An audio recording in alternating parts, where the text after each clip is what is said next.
السلام علیکم ورحمۃ اللہ وبرکاتہ۔ اللہم صلی علی محمد و آلہ محمد و اصحابہ محمد صلی اللہ تعالی علیہ وسلم۔ آپ اس چینل پر خوابوں کی حقیقی تعبیرات کے بارے میں جانتے ہیں۔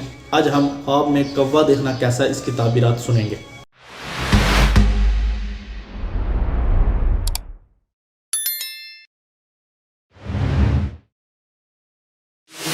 حضرت سیدنا ابن سیرین رحمۃ اللہ تعالی علیہ فرماتے ہیں کہ خواب میں کوا دیکھنا فاسق، بددین اور جھوٹا آدمی پر دلیل ہے۔ آپ فرماتے ہیں کہ اگر کوئی شخص خواب میں دیکھے کہ اس نے کوا پکڑا ہے تو دلیل ہے کہ اس کو ایسا شخص ملے گا کہ جو بددین ہوگا یا فاسق ہوگا یا جھوٹا ہوگا اور بیہودہ کام میں مشغول ہوگا۔ اور اگر کوئی دیکھتا ہے خواب میں کہ اس نے کوے کو مارا ہے تو دلیل ہے کہ اس جگہ فاسق، کافر اور چور لوگ جمع ہوں گے اور وہ لوگ تمام لوگوں کے سامنے بے عزت ہوں گے۔ اور اگر کوئی شخص خواب میں دیکھتا ہے کہ اس نے کوے کا شکار کیا ہے تو دلیل ہے کہ جھوٹ کے ساتھ کسی جگہ سے مال حاصل کرے گا۔ اور حضرت ابراہیم کرمانی رحمۃ اللہ تعالی علیہ فرماتے ہیں کوے کو خواب میں دیکھنا ہندوستانی عورت پر دلیل ہے، اور خواب میں بہت سے کوے دیکھنا لشکر پر دلیل ہے۔ اور اگر کوئی خواب میں دیکھتا ہے کہ اس نے کوے کا چمڑا اتارا ہے، یعنی اس کی جو خال ہے وہ اتاری ہے،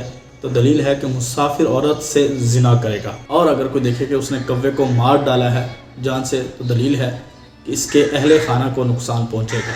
اور اگر کوئی خواب میں دیکھے کہ اس نے بہت سے کوے اڑتے ہوئے دیکھے ہیں اور دیکھتے دیکھتے وہ اس کی نظر سے گزر جاتے ہیں تو دلیل ہے کہ اس جگہ پر بہت بڑا لشکر آئے گا جو کہ اس جگہ پر فساد پیدا کرے گا۔ اور اگر کوئی خواب میں دیکھتا ہے کہ کوا کسی اور پرندے سے لڑ رہا ہے تو دلیل ہے کہ یہ کسی عورت سے زنا کرے گا۔ اور اگر کوئی خواب میں دیکھے کہ اس نے کوے کے ساتھ جمع کیا ہے تو دلیل ہے کہ چور آدمی کو قید میں لائے گا۔ تو یہ تھی خواب میں کوا دیکھنے کی کچھ تعبیرات۔ اگر آپ کے خواب میں کوا آیا ہے اور آپ چاہتے ہیں کہ میں اس کی تعبیرات جانوں تو میرے اوپر دیے گئے نمبر پر واٹس اپ کریں، وقت ملنے پر ضرور جواب دوں گا۔ السلام علیکم ورحمۃ اللہ وبرکاتہ۔ اللہم صلی علی محمد و آلہ محمد و اصحابہ محمد۔